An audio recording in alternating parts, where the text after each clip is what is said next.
Maka dalam Matius pasal 3 ayat 1-2 dicatat bahwa Yohanes dia memberitakan Injil dengan titik fokus utamanya adalah kerajaan Allah. Sasaran daripada beritanya adalah untuk masuk kerajaan Allah, bukan kerajaan di dunia ini, kerajaan yang akan datang, kerajaan Allah. Dan untuk qualified atau untuk bisa masuk, untuk memenuhi syarat masuk dalam kerajaan Allah, dikatakan dalam Matius 3 ayat 1-2 harus bertobat. Bertobatlah karena kerajaan Allah sudah dekat. Kerajaan Allah akan dekat dengan kita, walaupun itu masih akan datang, tetapi kita akan mendekati masuk kerajaan Allah apabila kita bertobat.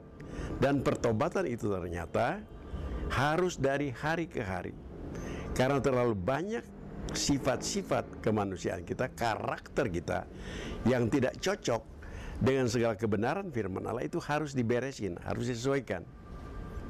Sifat kita yang suka berbohong, yang suka menipu, ataupun suka berhura-hura, suka menghalalkan cara untuk mencapai tujuan kita, ya kebenaran itu bisa jadi abu-abu dan lain, itu harus semua dirubah. Kita harus berpaling 180 derajat dari situ. Harus ada pertobatan, harus ada perubahan yang signifikan, yang menyeluruh, yang total dalam hidup ini. Itu kehendak Injil bagi kita, bahwa kita tidak bisa abu-abu terhadap kebenaran. Benar is benar, salah is salah. Itu kehendak Tuhan. Untuk masuk dalam kerajaan sorga harus memenuhi persyaratan demikian.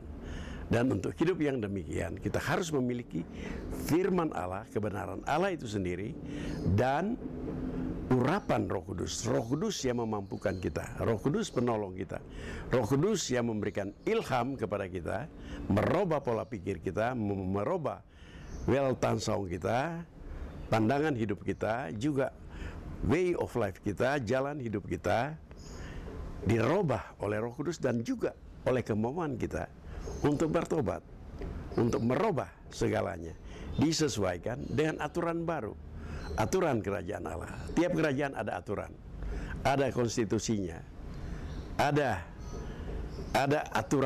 aturannya, ada law-nya, dan itu harus kita ikuti.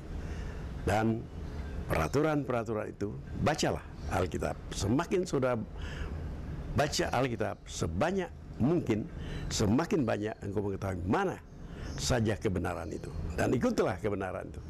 Semakin kita mengikuti kebenaran itu, semakin kita sebenarnya menjalani hidup yang bertobat. Bisa aja kita jadi ahli teologi, ya ahli Alkitab, oke, setuju-setuju aja. Tetapi adakah pengetahuan kita, adakah apa yang kita kemudian miliki itu cocok sesuai dengan karakter kita, perilaku kita? Bertobatlah karena kerajaan Allah sudah dekat. Puji Tuhan.